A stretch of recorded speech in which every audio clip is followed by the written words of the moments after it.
Hello guys! Welcome back to my channel, Tax Tutorials for MSME. Ngayon, ang ituturo ko sa inyo ay kung paano mag-file and pay ng monthly withholding tax expanded. I-remit sa BIR ang 5% withholding tax sa rent through BIR Form 0619E. Ito naman ay applicable sa branch. For example, ang TIN ng business ay 123456789. Ang branch code ng main office ay 5 zeros.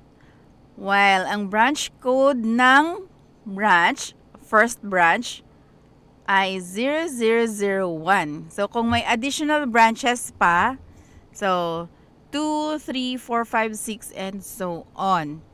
Itong aking taxpayer ay mayroon siyang main business sa bahay, walang rent.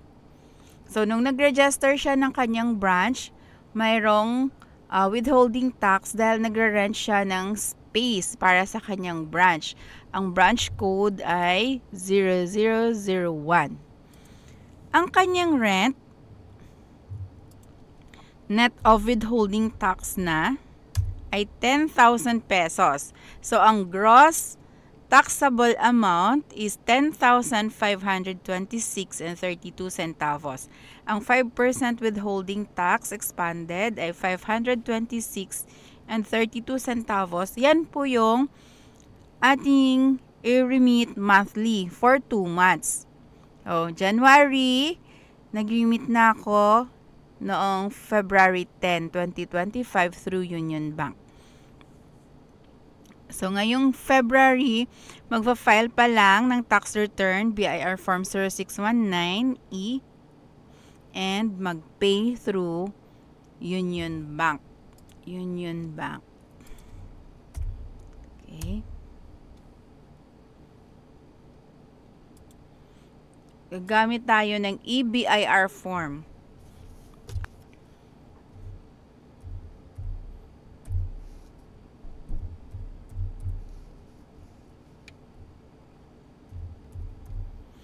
Okay, ito na yung branch code. Tatlo lang ang space dito. So, 001. Then, automatic na lalabas ang kanyang taxpayer details.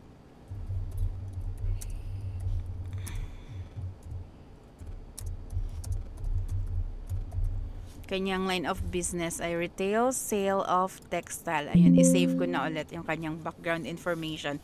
Hindi ko alam, minsan pag nag-open ay nagiging kakaiba yung mga dyan, characters. Automatic na ang taxpayer's name, registered address, zip code, telephone number, and email address. Ang email address dapat active para makatanggap ng tax return receipt confirmation galing sa BIR. Then, sa list of forms, select SIR 619E. Click fill up, background information save. For the month of February 2025, due date is March 10, 2025. Amended return, no. Any taxes withheld, yes. Category of withholding agent, private. Ang kanyang tax due ay 526 and 32 centavos. Okay.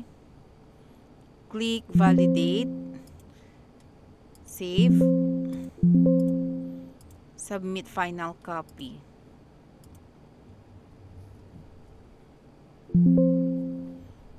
Submit successful. Okay.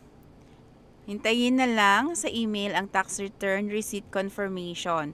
Pwede na itong i-close and then i-print ang BIR Form SIR 619E.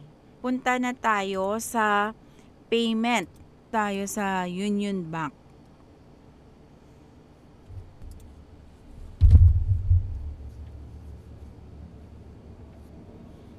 Okay. Pay bills.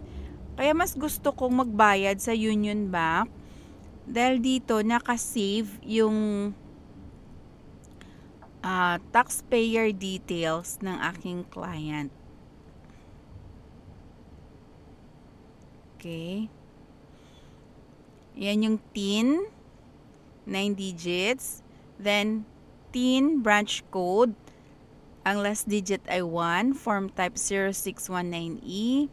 Tax type, WE, withholding tax expanded.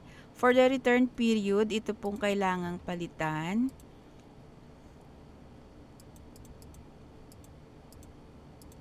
February 28, 2025. Then, click next. Pay the amount of 526.32 centavos.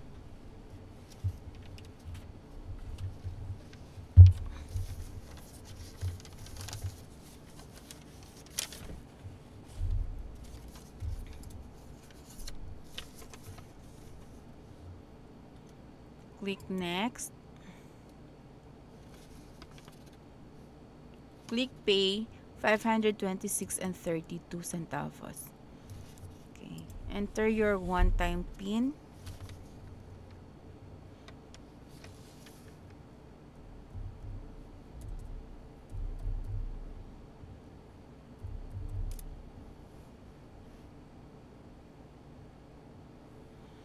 Payment successful.